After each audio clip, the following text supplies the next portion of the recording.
أشهد أن لا إله إلا الله وحده لا شريك له وأشهد أن محمدا عبده ورسوله أما بعد فأعوذ بالله من الشيطان الرجيم بسم الله الرحمن الرحيم الحمد لله رب العالمين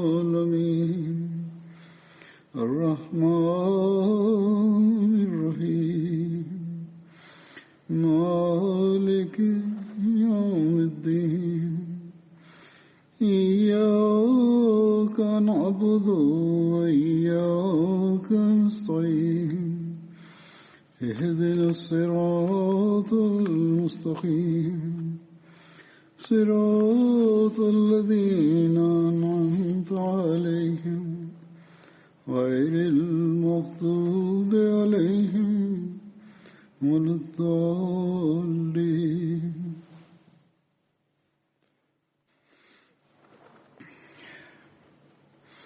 الذين ينفقون أموالهم بالليل والنهار سرا وعلانية فلهم أجرهم عند ربهم ولا خوف عليهم ولا هم يحزنون. Те, которые расходуют имущество свои ночью и днем, тайно и явно, для них награда их у владыки их. Не будет страха над ними, и не будут они опечалены.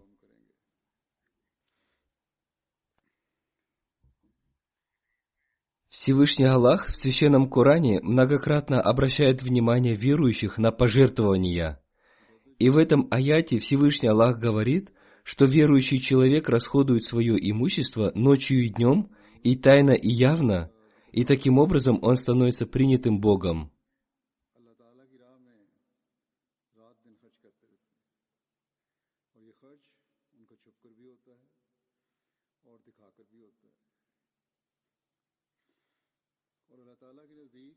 В другом месте Священного Корана Всевышний Аллах изрекает: «И что бы вы ни расходовали из добра, то расходуйте для самих себя, и расходуйте вы лишь, желая лика Аллаха, угодить Аллаху». То есть они расходуют лишь, желая лика Всевышнего Аллаха.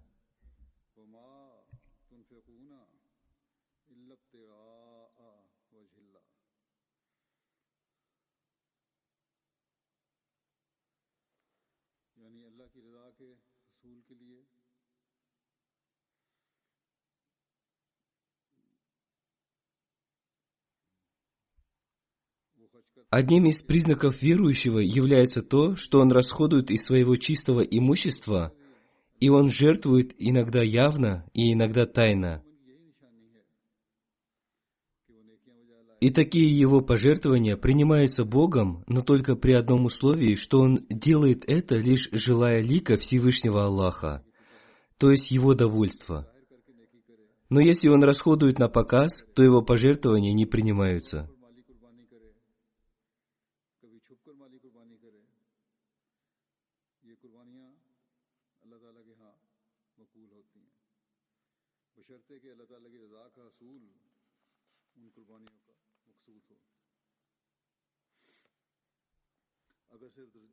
Члены общины должны жертвовать, имея в виду этот дух жертвования.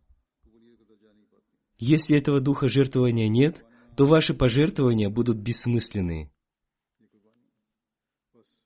Если кто-то расходует ради того, чтобы опередить другого человека, то его расходования напрасны. Соревновательный дух – это очень хорошее качество, но это не должно быть только ради того, чтобы получить похвалу людей. Вы должны поступать в соответствии с этим духом только ради Аллаха. Не расходуйте на пути Аллаха ради того, чтобы потом гордиться этим перед людьми. Некоторые люди, когда у них возникают разногласия, говорят: мы в такое-то время пожертвовали такую-то сумму, поэтому мы тоже имеем право на то, чтобы нам тоже были даны такие-то права или удобства.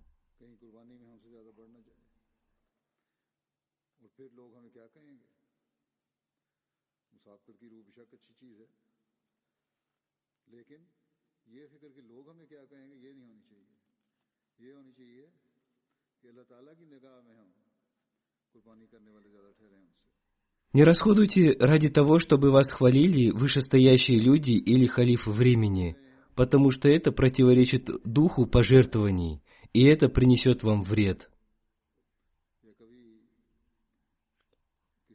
Всевышний Аллах изрекает: «Расходуйте на моем пути, желая лишь моего лика, то есть моего довольства».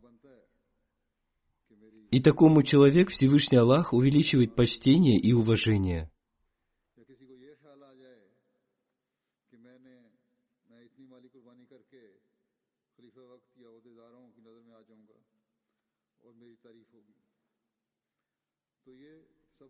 И по причине этого уважения он проявляет еще большую смиренность, и он не желает, чтобы его хвалили. И он желает лишь того, чтобы, когда о нем узнает халиф времени, чтобы он молился за него. Такова натура человека, что он желает, чтобы халиф времени, которому он принес обет верности, молился за него.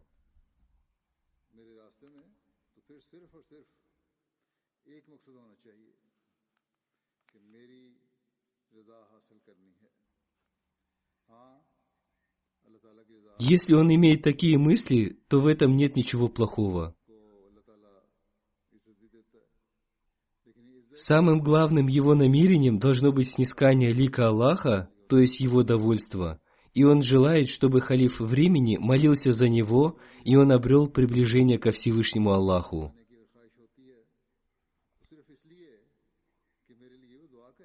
И верующий молится за другого верующего, чтобы его духовность увеличивалась.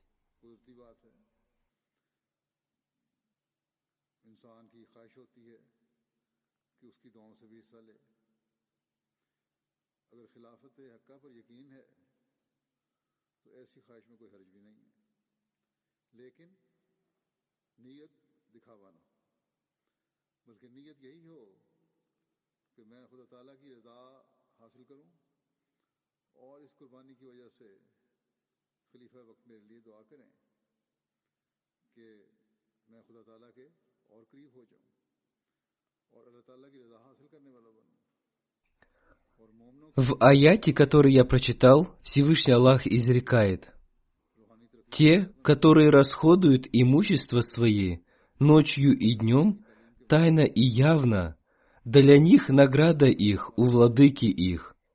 Не будет страха над ними, и не будут они опечалены». То есть он говорит: «Я удалю ваш страх и дарую вам удовлетворенность сердца и спокойствие».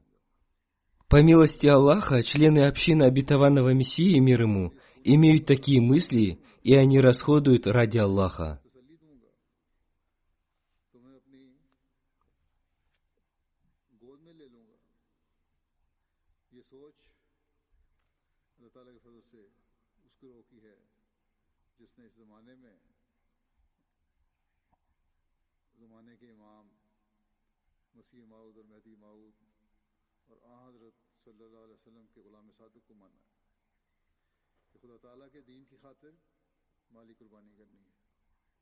И Всевышний Аллах дарует награды за эти пожертвования. И эти милости Всевышнего Аллаха мы часто видим в общине. Есть сотни таких примеров, даже можно сказать сотни тысяч таких примеров, которые мы наблюдаем, и Всевышний Аллах укрепляет веру этих людей.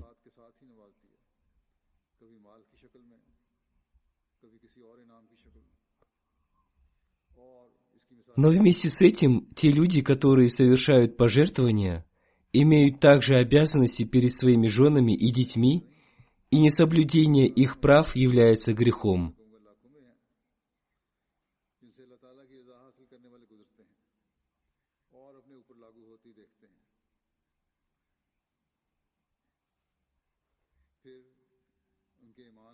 Кроме этого, мы должны помнить, что необходимо довольствоваться малым и должны расходовать свое имущество с учетом этого.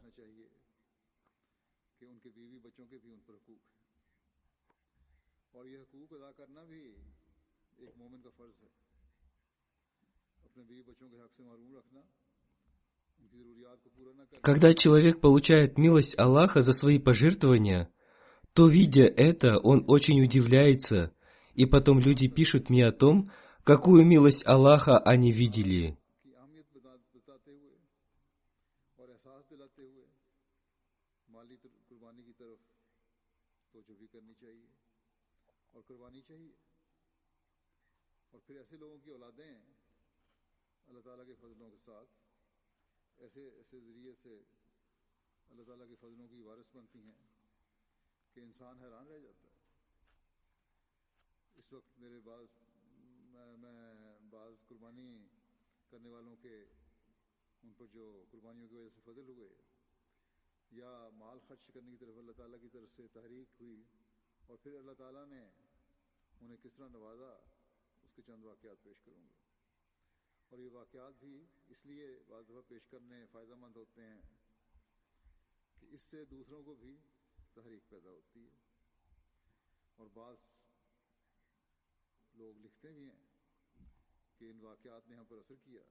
Хазрат обетованный Мессия, мир ему, написал: «Не поступайте так, чтобы вы всегда скрывали свои благие деяния от других.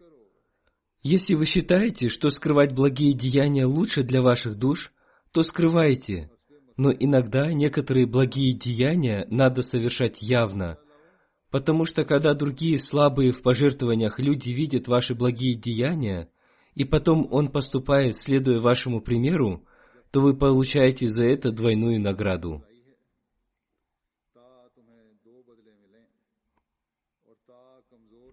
Разъясняйте людям не только посредством слов, а более того, надо давать людям наставления посредством своих деяний.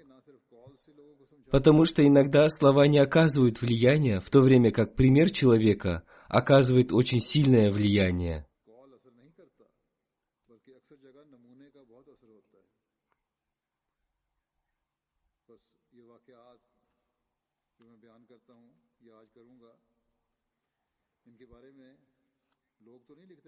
Сегодня я расскажу вам о некоторых событиях пожертвований людей, о которых они написали мне.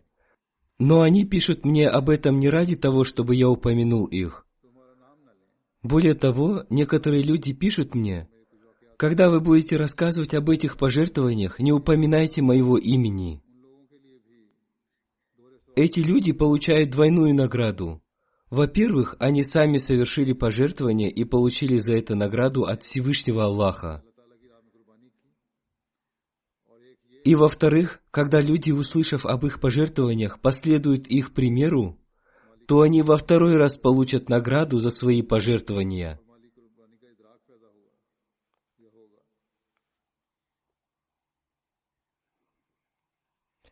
Миссионер в Албании по имени Самид пишет о том, как люди после принесения ими обета верности желают жертвовать своим имуществом.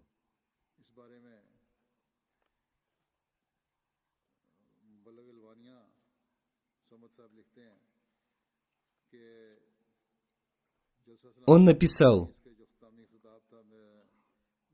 «Один мусульманин Ахмади по имени Джафар Кочи слушал по МТА ваше выступление на Джальсе Соляна, ежегодном съезде общины 2020 года. Хазур напоминает: в этом выступлении я рассказал о том, как люди приносили обеты верности. Далее миссионер написал, что у этого человека не было никакого дохода до августа, и однажды после пятничной молитвы он подошел ко мне и сказал: «Я видел, что некоторые люди дают вам пожертвования. Что это за пожертвования?» Миссионер пишет: Я еще раз объяснил ему систему финансовых пожертвований, и после этого он нашел арендаторов для своей квартиры, и потом он пожертвовал сумму, которая была больше той суммы, о которой рассказал Хазрат Обетованный Мессия, мир ему. И он сказал: остальные деньги возьмите в фонды Тахрик Джадид и Вакф Джадид. Я ему сказал, что Всевышний Аллах обещает, что Он умножит имущество людей, совершающих пожертвования. Он сказал: я жертвую не для этого, а жертвую ради лика Аллаха и ради религии Аллаха. И после этого он регулярно делает ежемесячные пожертвования. Вот так Всевышний Аллах совершает святое преобразование этих людей.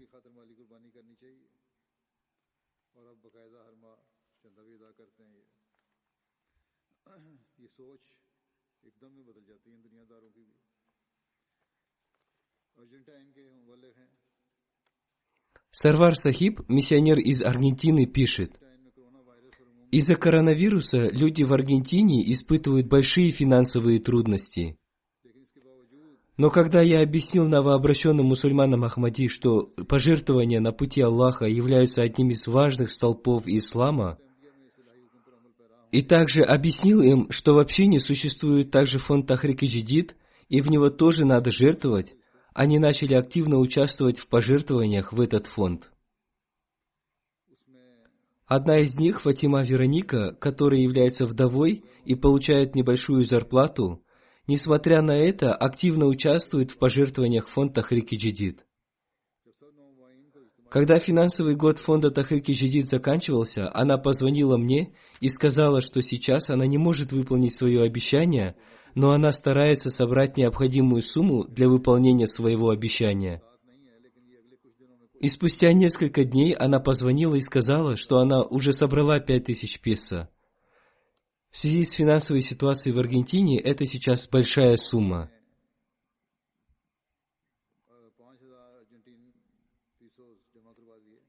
Видя эту ее страсть к пожертвованию, я сказал: мы благодарим вас за то, что вы жертвуете. Она сказала: не надо благодарить меня, я приняла ислам, понимая и принимая его повеления, и я знаю, что одним из повелений ислама является то, что мы должны совершать пожертвования.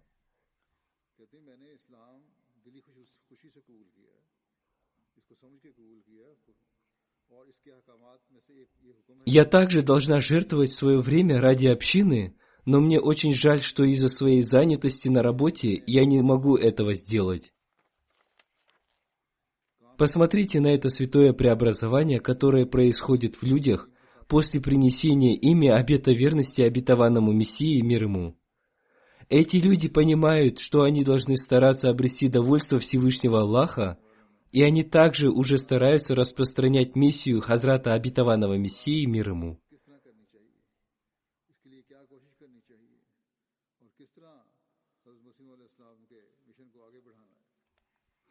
Амир Сахиб общины Индонезии пишет, что одна мусульманка Ахмади по имени Марсела живет в городе Тангарьянг.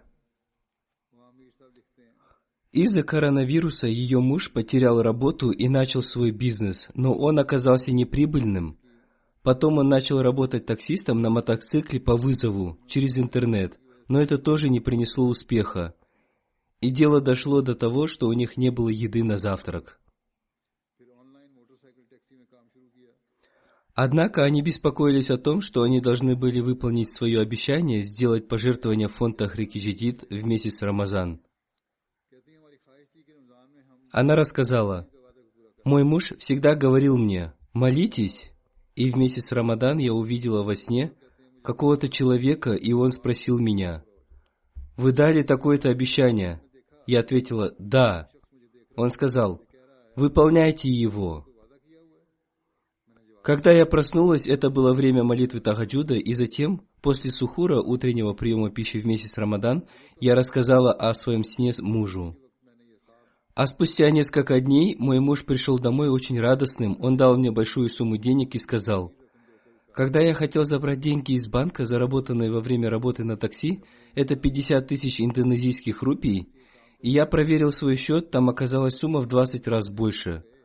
Она рассказала: мы не знаем, откуда появились эти деньги. Это была помощь Всевышнего Аллаха, который видел наши намерения. Таким образом, Всевышний Аллах удаляет беспокойство людей.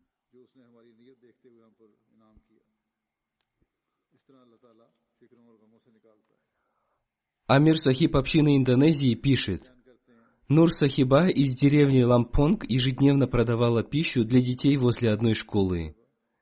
Это было не очень прибыльно, но им хватало на еду, и она ежемесячно совершала пожертвования.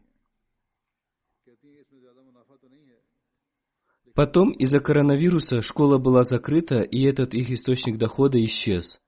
И она рассказала: «Я очень беспокоилась о том, как я буду выполнять свои обещания о пожертвовании. И потом я вспомнила, что у моего сына есть копилка, в которую он собирает монеты. Мы открыли эту копилку, и я объяснила сыну, что мы должны пожертвовать эти деньги. Он согласился с этим, и мы пожертвовали все эти деньги в фонды Тахрик-и-Джадид и Вакф-и-Джадид.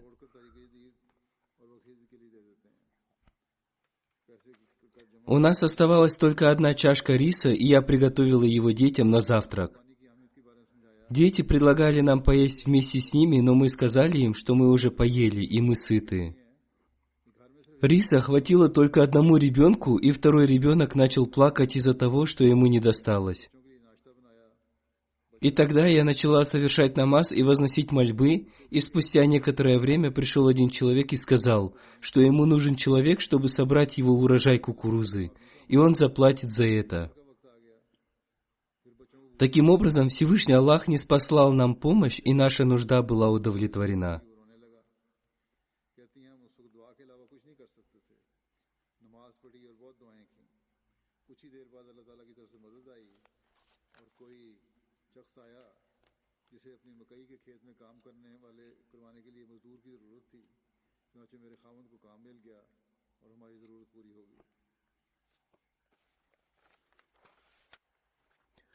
Хафиз Атауль Халим, миссионер из Мали, написал: один наш мусульманин Ахмади по имени Ятара Таргория ежемесячно делал пожертвования.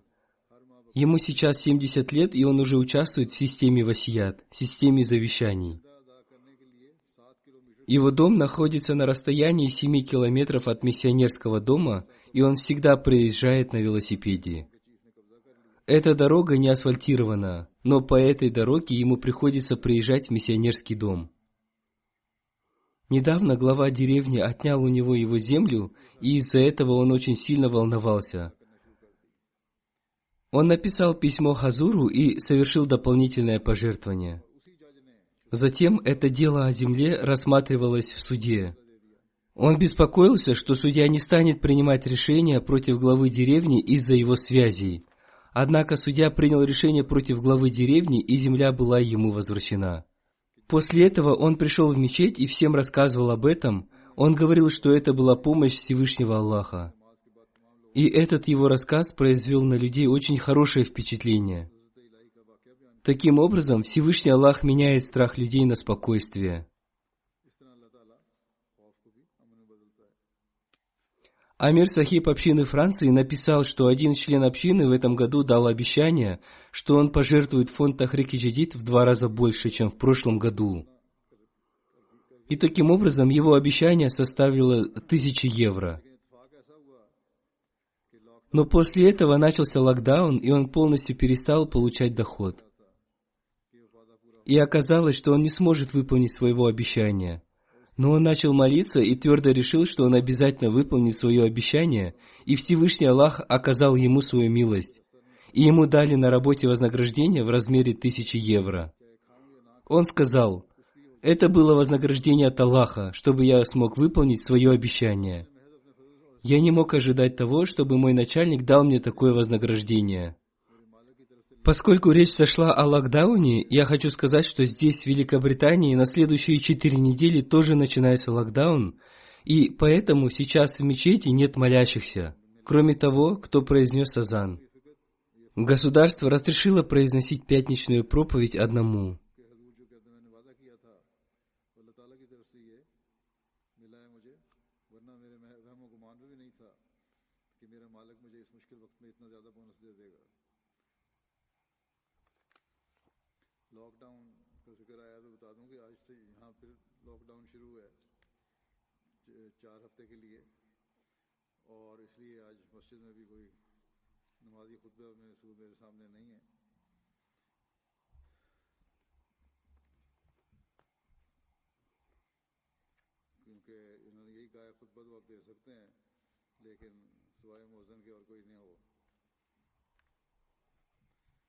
Живущий в Канаде один мусульманин Ахмади из Сирии написал, что я могу рассказать о событии из его жизни, но без упоминания его имени.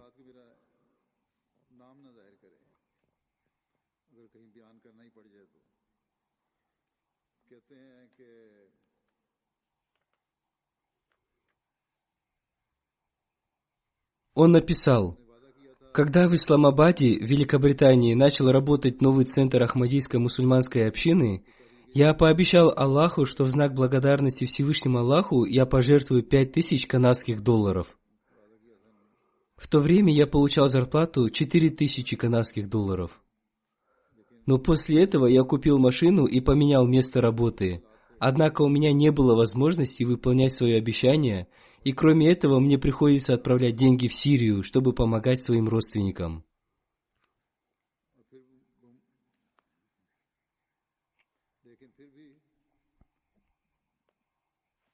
В январе 2020 года у меня была авария, и я целый месяц не мог работать, и мне пришлось взять деньги в долг.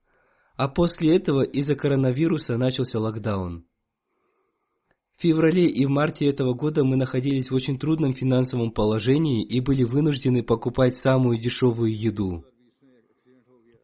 Мы постоянно молились о том, чтобы Всевышний Аллах дал нам возможность выполнить свое обещание в месяц Рамазан, но оказалось, что мы не сможем выполнить своего обещания. Сначала я работал на такси, а потом начал работать разносчиком пищи. И по милости Аллаха, это оказалось очень выгодным. Я еще раз обновил свое обещание, что я выполнил свое обещание в месяц Рамазан, чтобы обрести мольбы халифа времени. Раньше я работал по 11 часов в день, а сейчас добавил еще 1 час и стал работать по 12 часов в день. И мой ежемесячный доход составил 9000 долларов. И таким образом, уже в начале Рамазана мы выполнили свое обещание. И я уверен, что если мое обещание было бы даже в 3 раза больше, то я бы выполнил его до окончания финансового года Тахрик-и-Джадид. При этом надо помнить о том, что он помогает своим родственникам в Сирии.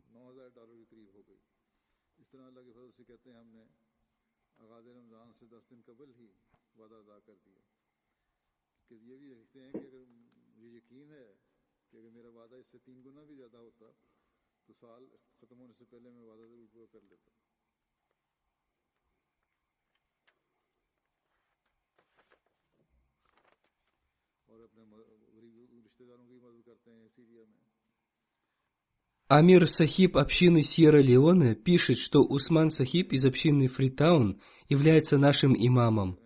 И он сказал, что у него возникла мысль о том, что они жертвуют в фонд Тахрик-и-Джадид маленькую сумму.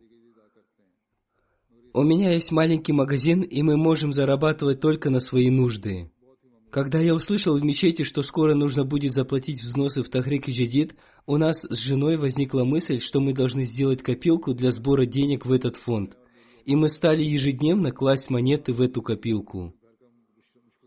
Мы откроем ее только в октябре и заплатим эти деньги в фонд Тахрик-и-Джадид.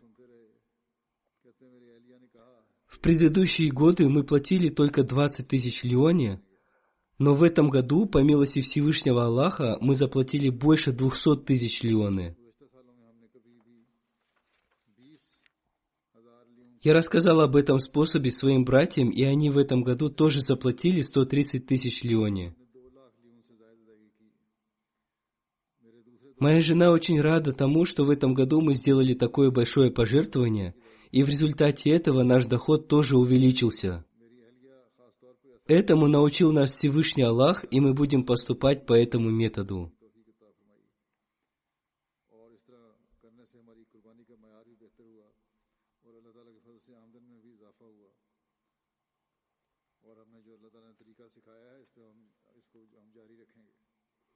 Миссионер Саджид Игбал на Маршалловых островах написал: «У нас есть мусульманин Ахмади по имени Насир Акиюши Аакан, которому объяснили о важности пожертвований в фонд Тахрик-и-Джадид, и он сказал: «У меня нет работы, я питаюсь в столовой общины и живу в мечети, поэтому у меня нет денег, которые я смогу пообещать пожертвовать». Ему сказали, что надо пообещать хотя бы самую маленькую сумму, и Всевышний Аллах поможет тебе. Он сказал: «Напишите $2». И спустя некоторое время он пришел в центр общины и пожертвовал $50 в фонд Тахрик-и-Джадид и сказал: «Всевышний Аллах услышал мои мольбы, я нашел работу, нашел жилье, и мне хватает денег на пищу». Посмотрите, какую помощь оказывает Всевышний Аллах, которая удивляет наших миссионеров.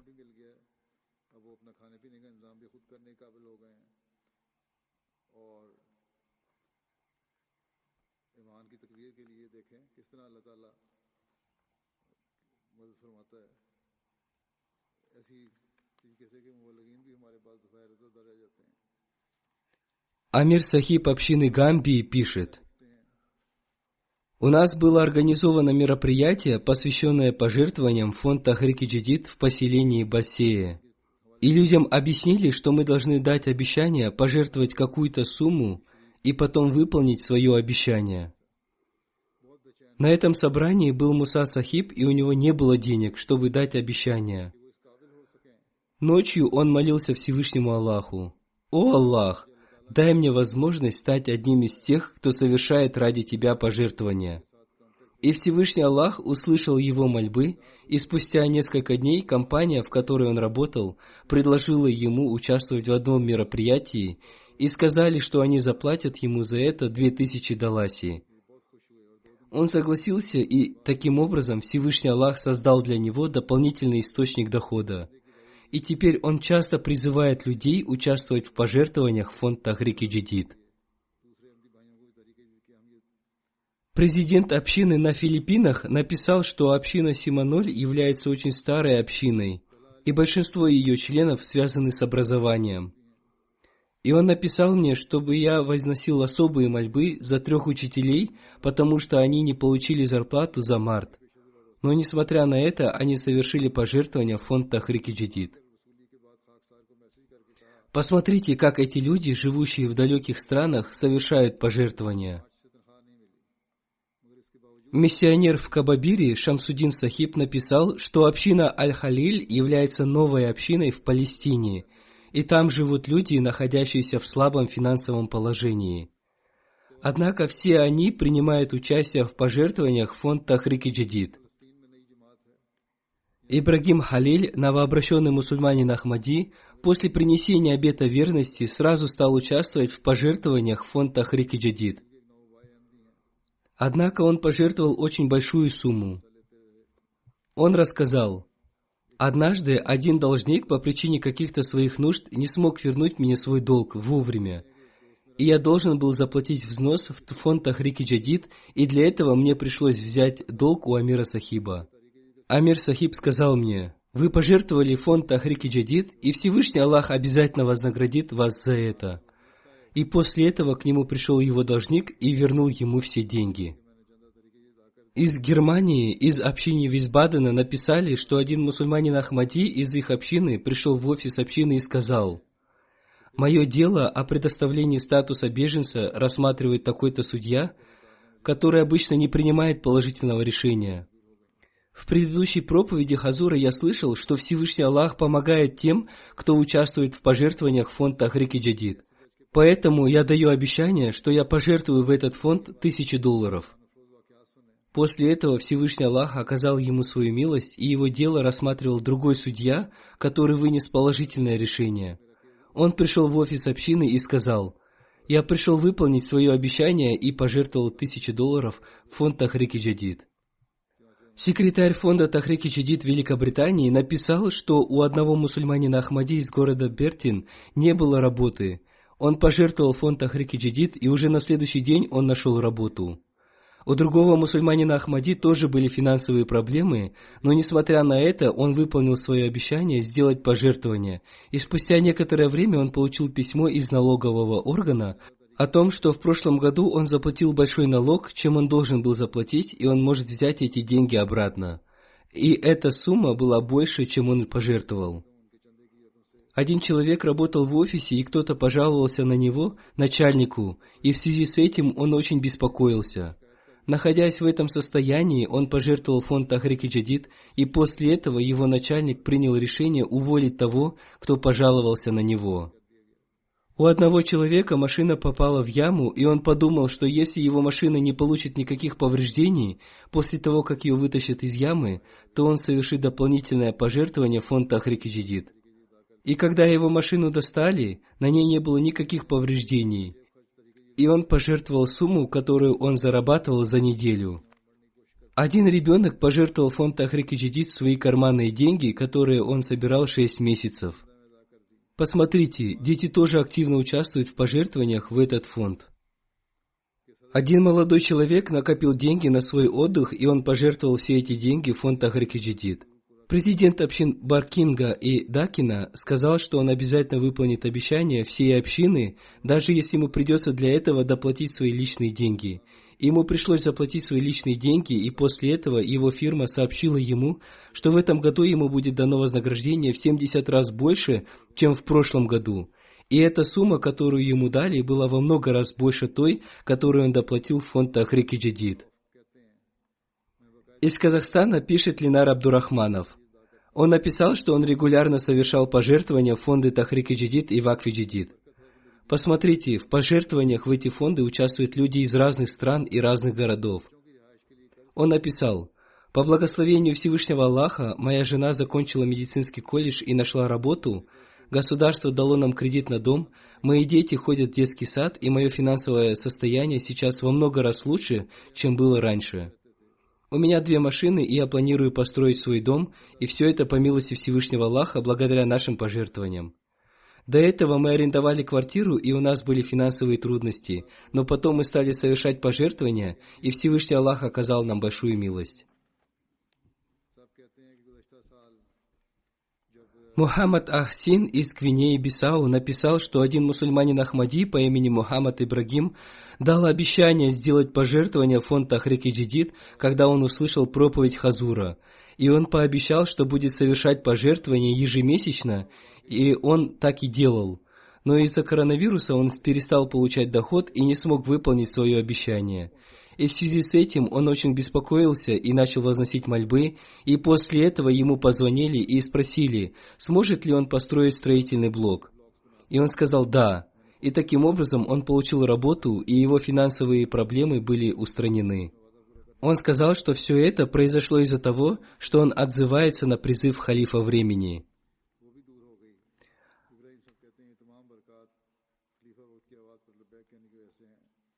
Амир Сахиб общины Танзании написал, что миссионер из общины Ранджабар написал, что одна мусульманка Ахмади по имени Хамна Биби совершила пожертвование, несмотря на свой маленький доход. В этом году, в месяце Рамазан, внимание членов общины было обращено к тому, что они должны выполнить свои обещания о пожертвованиях в фонд Тахрик-и Джадид, но она не смогла выполнить свое обещание из-за финансовых трудностей. Это очень сильно беспокоило ее, и ночью в молитве Тахаджуд она вознесла мольбу: «О Аллах, дай мне возможность отозваться на призыв халифа времени». На следующий день ей позвонил родственник, который уже давно не звонил ей, и он сказал, что отправил ей деньги в качестве подарка. И когда она получила эти деньги, она выполнила свое обещание о пожертвованиях. Она сказала: «Всевышний Аллах всегда так поступает со мной, проявляя свою любовь».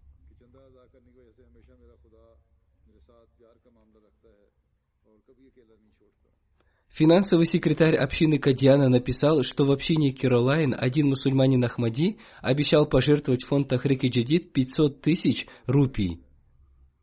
У него своя фирма, и он должен был купить мебель для фирмы, но он не купил мебель, а выполнил свое обещание о пожертвовании. Всевышний Аллах оказал ему милость, и у него появились новые клиенты, которые отправили ему деньги, и он купил мебель для фирмы. После этого он заключил договор на выполнение проекта, стоимость которого составила несколько миллионов рупий. И после этого он пожертвовал в фонд Тахрик-и-Джадид 1 миллион 200 тысяч рупий.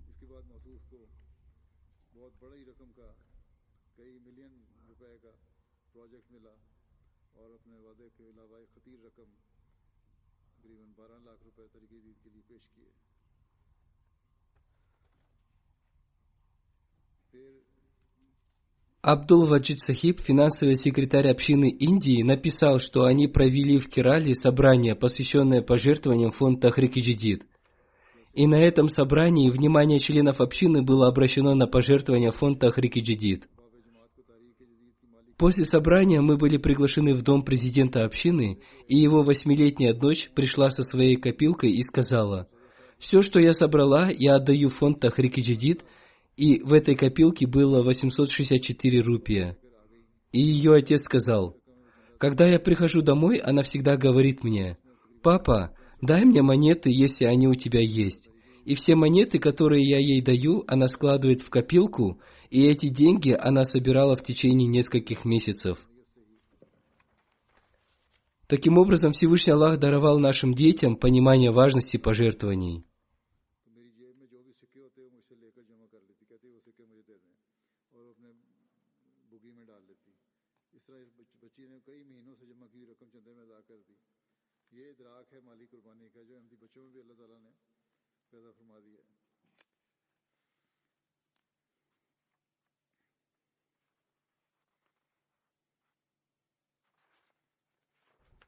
Миссионер Самат из Албании написал: «В нашей общине есть мусульманин Ахмади по имени Далиб Джарджи. Он пенсионер и получает маленькую пенсию. И он приезжает в мечеть на общественном транспорте. И сейчас из-за пандемии он уже давно не посещал мечеть. И когда он приехал в мечеть, он принес пожертвование на 8 месяцев и сказал: „Я очень беспокоился о том, когда я смогу приехать в мечеть и заплатить взносы в фонды Тахрик-и-Джадид и Вакф-и-Джадид“.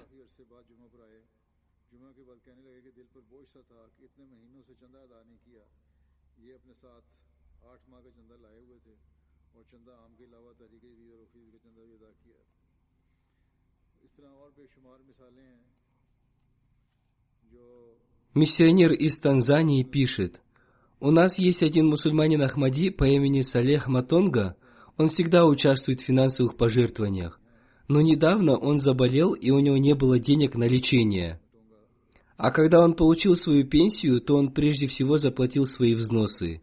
Ему сказали: „Сначала вы должны потратить деньги на свое лечение, и после этого заплатить свой взнос“. Но он сказал: „Всевышний Аллах исцеляющий, и Он даст мне исцеление, поэтому сначала я выполню свое обещание, и потом буду лечиться“. Посмотрите, как эти люди поняли важность пожертвований. Это святое преобразование произошло в них после принесения ими баята, обета верности имаму Махди, мир ему.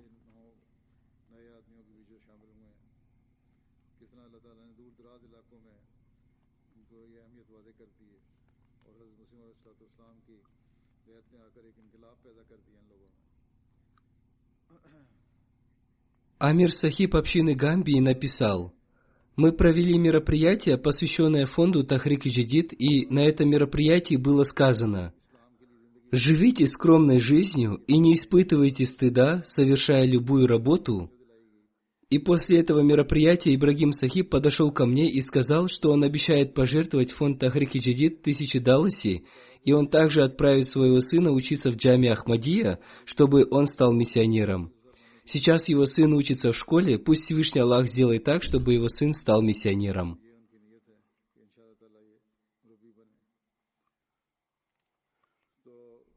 Финансовый секретарь общины Ганы Акразон написал: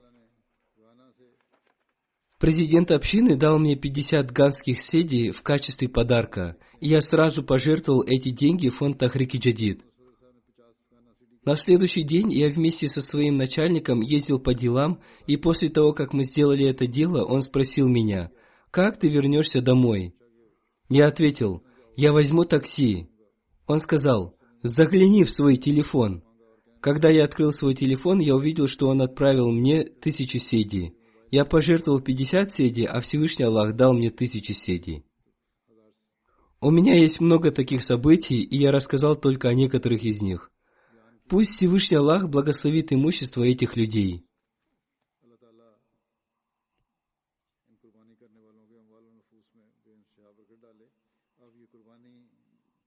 А сейчас я расскажу об отчете фонда Тахрик-и-Джадид.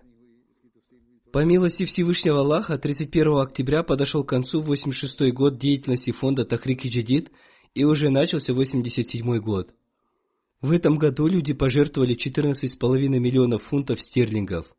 Это на 882 тысячи фунтов больше суммы пожертвований прошлого года. В этом году на первом месте община Германии. В этом году в Пакистане очень ослабела ее денежная валюта, а также очень ухудшилось политическое и экономическое положение. Несмотря на это, община Пакистана совершила большое пожертвование в своей национальной валюте.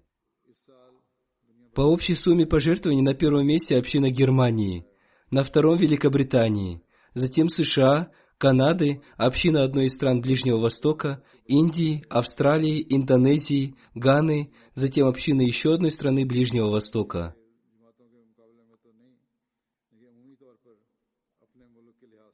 Что касается индивидуального пожертвования, то первое место заняла община Швейцарии, затем община США, Сингапура и так далее.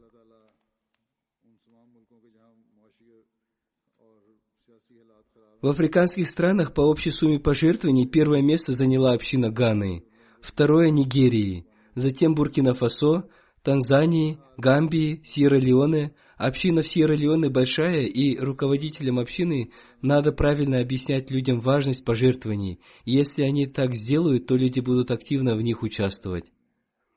Затем следует община Бенина. Община в Бенине, по милости Всевышнего Аллаха, тоже большая, и общины Бенина и Нигерии в этом году увеличили индивидуальные пожертвования. В Бенине на 6% и в Нигерии на 8%. Однако количество людей, участвующих в пожертвованиях, в них уменьшилось. Общее количество людей, участвовавших в пожертвованиях в фонд Тахрик-и-Джадид, было 1 600 800 человек.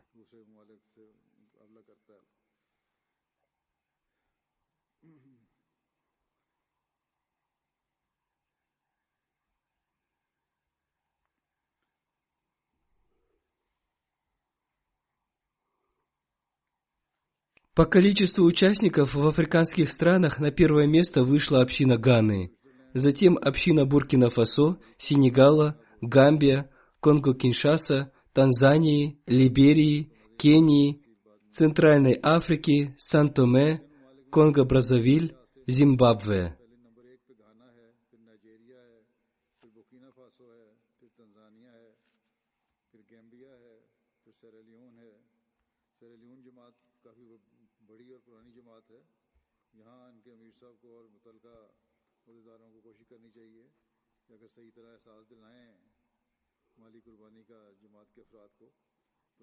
Среди крупных общин на первое место вышла община Бангладеш, затем Германии, Канады, Индии, Австралии, Великобритании.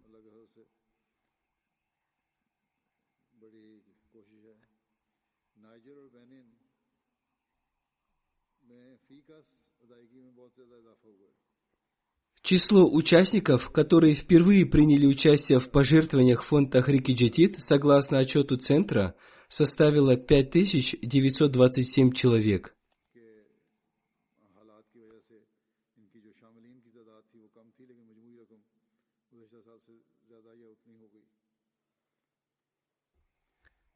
Что касается первой тетради жертвователей, то по милости Всевышнего Аллаха 33 человека из них еще живы, а за 2775 человек пожертвования внесли их родственники, и таким образом они выполнили их обещание.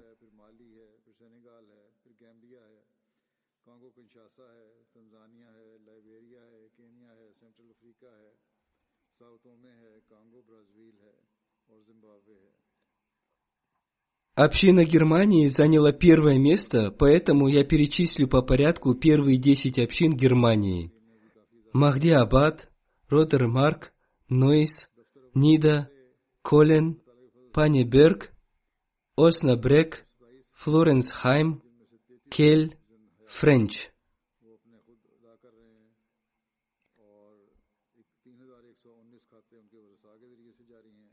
Из местных общин на первое место вышли общины городов Гамбург, Дексинбах, Франкфурт, Грасгроуд, Язабдан, Марфилтен, Манхайм, Редшадат, Расларз, Хайм, Дамшадат. Первые 5 общин Великобритании по регионам. Регион мечети Байтуль-Футух, регион мечети Байтуль-Фазл, регион Исламабад, затем регион Медлайнс, регион Байтуль-Ихсан.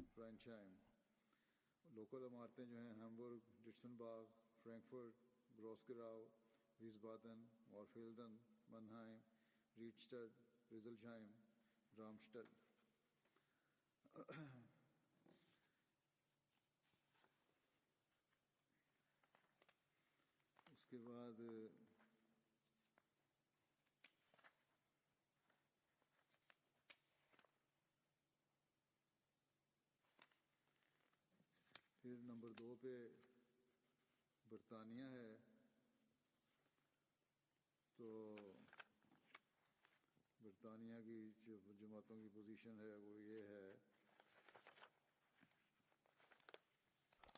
Первые 10 крупных общин Великобритании – Алтер-Шат-Патни, регион Исламабад, мечеть Фазл, Востер-Парк, Бирмингем-Саут, Джеллингем, Патни, Саут-Чем, Бирмингем-Вест и Чейм. Среди малых общин первые места заняли следующие общины: Спент-Вали, Кетли-Налвиль, Саванзари, Норт-Велс и Нортхэмптон. Следующие общины заняли первые места в Пакистане: Лахор, Рабва и Карачи. Следующие общины в Пакистане заняли первые места по округам: Исламабад, Сиалкот, Гурджаваля, Хайдарабад, Мирпур-Хас, Файсалабад, Тобат-Тейк-Синг, Умаркот, Чакваль, Котли. По городам первые места заняли следующие общины: Депенз-Лахор, Равалпинди, Даркрауд, Карачи, Мугаль-Пура-Лахор, Тауншип-Лахор, Азиз-Абад-Карачи, Кушан-Абад-Карачи, Пешавар, Кувейта, Делегейт-Лахор.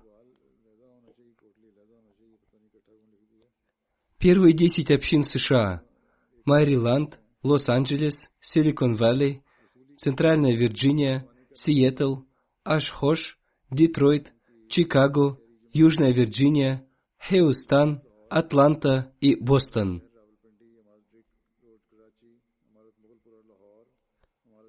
Первые 10 местных общин в Канаде: Ван, Пис-Виллидж, Калгари, Ванкувер, Торонто-Вест, Миссисага, Бёрмингтон-Эйст, Соскеван и Торонто.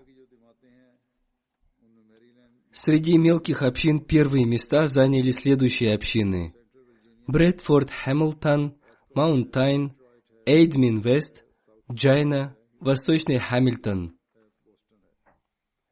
Первые 10 общин в Индии: Коэбдор, Керала, Кадиан, Питпарайм, Хайдарабад, Кнан-Нортаун, Калькутта, Каликат, Бангалор, Мататим. Первые 10 провинций в Индии: Керала, Тамиль-Наду, Карнатак, Джамму-Кашмир, Телангана, Пенджаб, Уриса, Бенгал, Дели и Махараштар.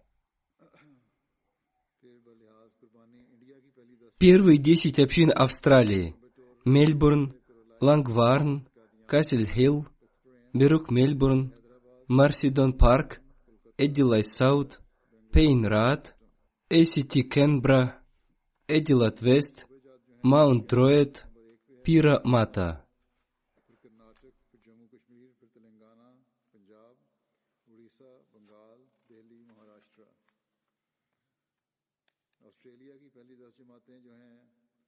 Melbourne Long Warren,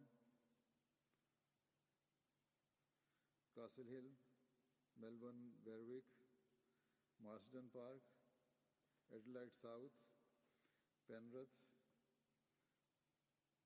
ACT Canberra, Adelaide West,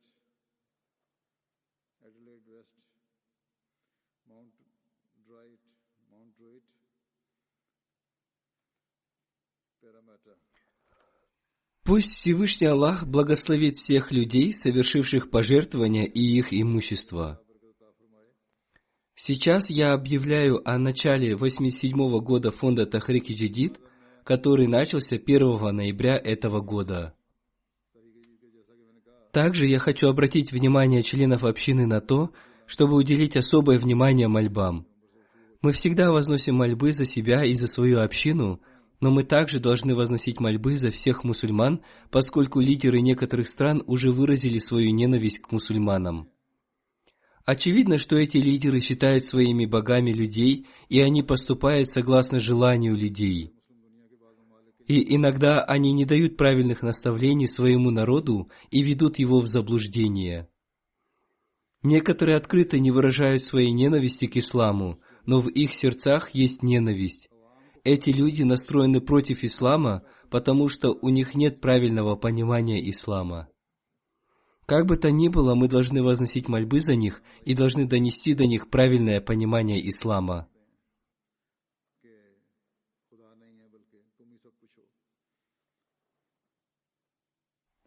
Недавно президент Франции открыто выразил свое мнение об исламе, и он сказал, что ислам – это религия, находящаяся в кризисе. Однако на самом деле это их религия находится в кризисе.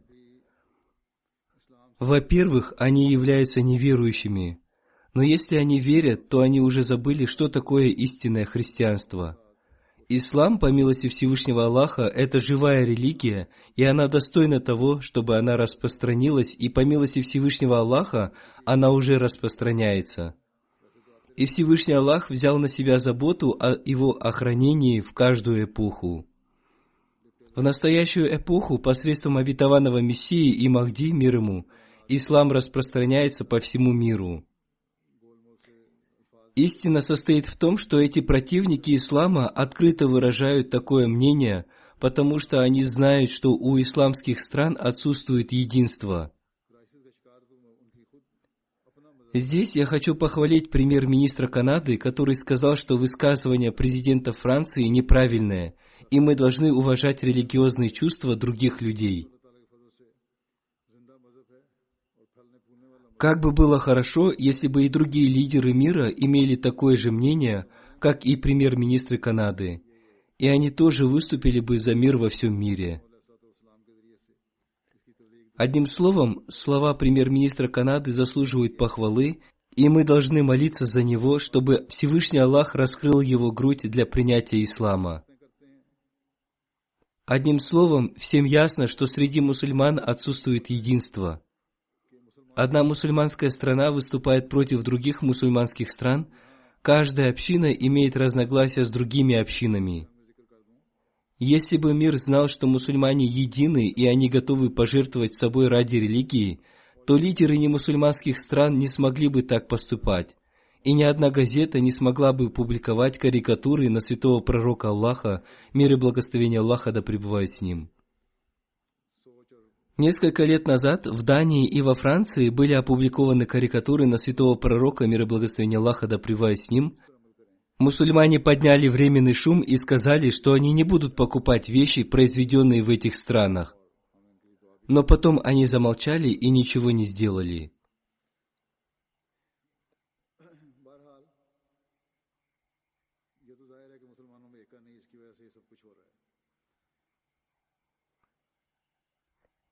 Однако Ахмадийская мусульманская община отреагировала на это правильным образом. Мы представили миру жизнеописание святого пророка, мир и благословение Аллаха да пребывает с ним, и все образованные люди похвалили нашу реакцию. И мы продолжаем это делать и сегодня.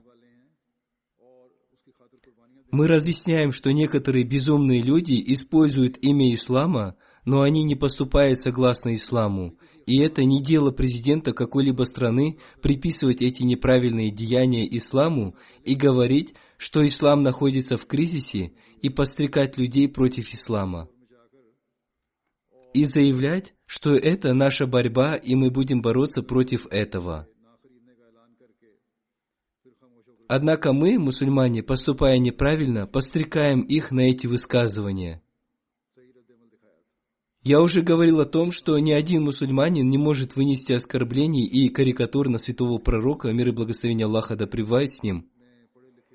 И если после этого мусульмане будут нарушать какой-то закон, то в этом будут виновны те, кто их провоцировал, потому что они подстрекали мусульман к таким действиям.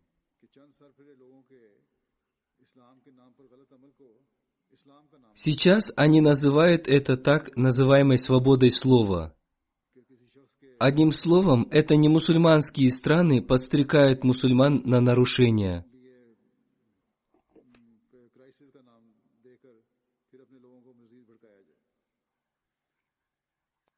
Когда карикатуры были опубликованы впервые, я произнес серию проповедей, и я разъяснил, какую правильную реакцию на это мы должны проявить. Это произвело на людей очень хорошее впечатление, и сейчас мы тоже поступаем согласно этому методу. Когда я произнес одну пятничную проповедь в Голландии и предостерег одного голландского политика, оскорбляющего ислам и святого пророка, мир и благословение Аллаха да пребывает с ним, о наказании Всевышнего Аллаха, он пожаловался на меня правительству Голландии, что этот человек угрожает мне смертью, и сказал, что ему надо запретить въезд в Голландию, и против него должно быть возбуждено уголовное дело. Однако мы всегда поступаем так, как нам позволяет закон, отвечая на все оскорбления святого пророка, мир и благословение Аллаха да пребывает с ним, и это оказывает положительное влияние на людей. Мы никогда не должны нарушать закон. И больше всего мы должны призывать благословение на святого пророка, мир и благословение Аллаха да пребывает с ним, и мы также должны возносить мольбы. Об этом я постоянно напоминал в своих предыдущих проповедях.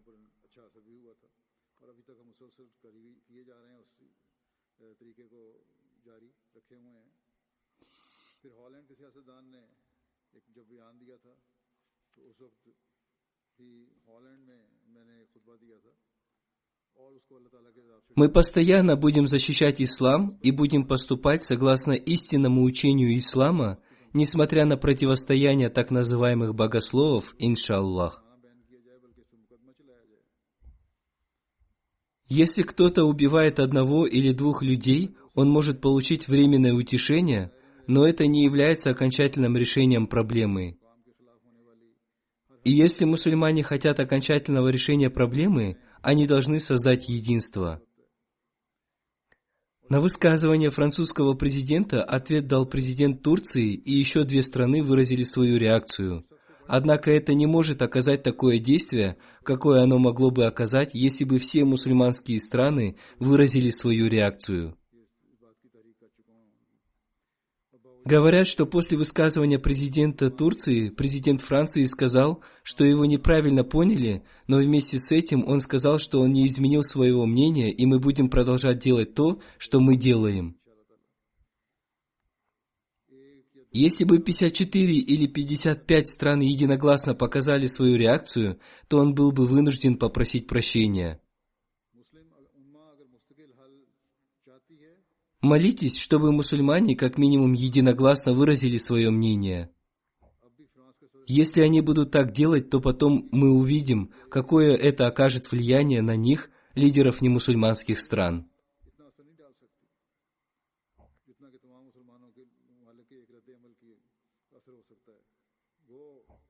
Мы уже делаем то, что мы должны делать. И это является обязанностью тех людей, которые принесли обет верности Мессии Мухаммада, мир и благословение Аллаха да пребывает с ним. Наша обязанность состоит в распространении прекрасного учения ислама. Мы должны показать миру прекрасный облик святого пророка, мир и благословение Аллаха да пребывает с ним. И мы не будем прекращать это делать, пока весь мир не придет под знамя святого пророка, мир и благословение Аллаха да пребывает с ним. Мы должны объяснить миру, что ваше спасение заключается в том, что вы должны признать единого Бога и должны прекратить свои несправедливости. Недавно, когда началась эпидемия, я еще раз написал письма лидерам разных стран. Одно письмо я написал президенту Франции, и в этом письме я процитировал слова Хазрата Обетованного Мессии мир ему, который изрек: «Эти наказания и бедствия приходят от Бога по причине вашей несправедливости. Поэтому вы должны обратить свое внимание к Аллаху и должны прекратить эти несправедливости. И вы должны установить справедливость и говорить правду».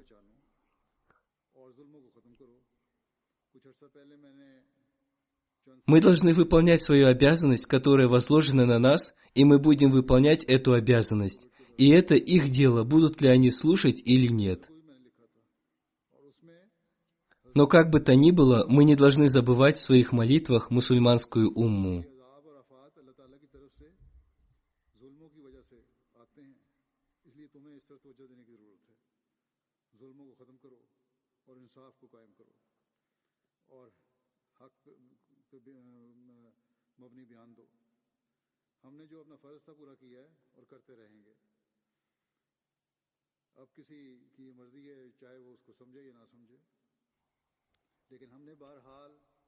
Пусть Аллах даст им возможность признать истинного слугу святого пророка, мир и благословение Аллаха да пребывает с ним, и весь мир также должен размышлять о том, что если они удалятся от Бога, то это приведет их только к гибели.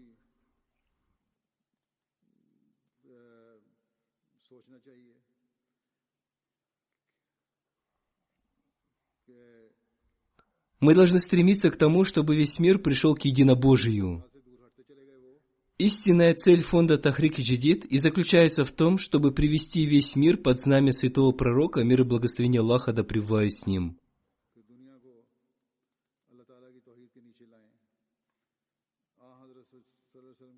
Пусть Всевышний Аллах даст нам возможность сделать это.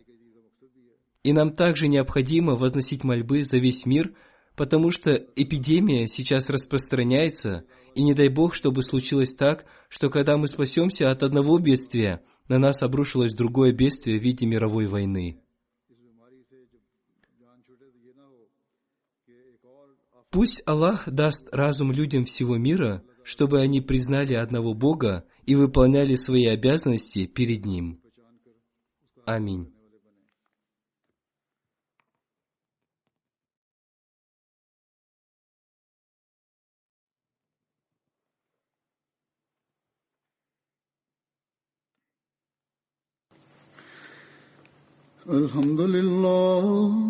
الحمد لله نحمده ونستعينه ونستغفره ونؤمن به ونتوكل عليه ونعوذ بالله من شرور أنفسنا ومن سيئات أعمالنا من يهده الله فلا مضل له ومن يهده الله فلا مضل له ومن يضلل فلا هادي له ونشهد أن لا إله إلا الله ونشهد أن محمدا عبده ورسوله عباد الله رحمكم الله إن الله يأمر بالعدل والإحسان وإيتاء ذي القربى وينهى عن الفحشاء والمنكر والبغي يعظكم لعلكم تذكرون اذكروا الله يذكركم وادعوه يستجب لكم ولذكر الله أكبر